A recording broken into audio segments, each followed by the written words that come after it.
nagrawat kami utan. Laga mabising kami garo. Hi, hello guys! This is Mercy, ang piling vlogger ng Alcala. Namiss ko si Piling!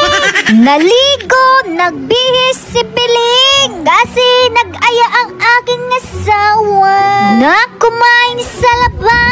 Sinong hindi maghihindi pagkain yon? Saka i-celebrate na rin namin yung pagka-RMP niya.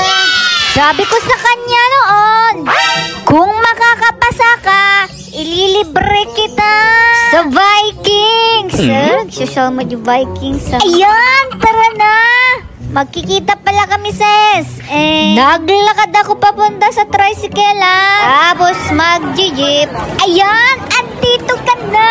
Magpapareserve sana ako, pero grabe ang lungkot ko.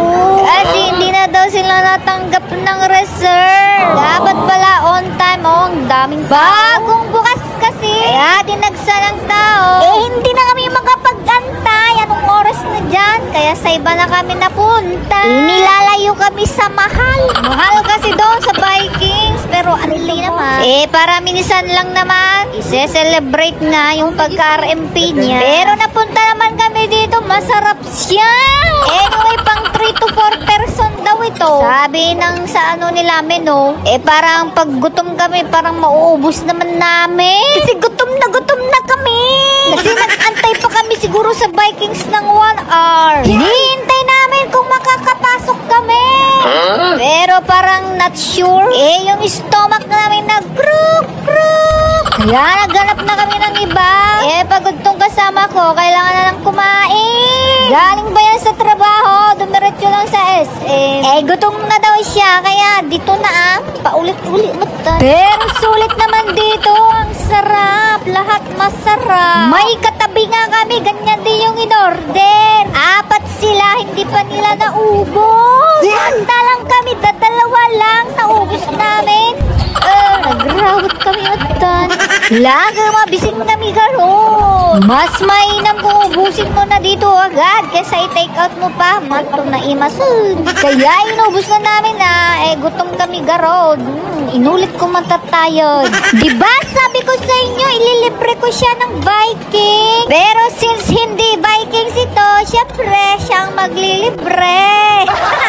Naglaying talaga ni Piling. Apay tangkay mo malpasa. Laki rin nagaduma.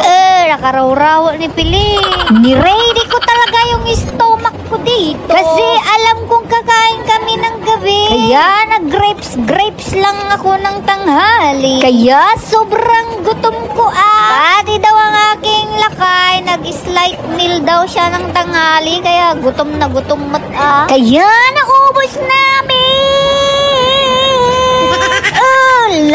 Naibos ni Mata. Bukod sa 3 to 4 person na yan, nag-order pa kami ng pusit. Tapos naibos pa nagraw.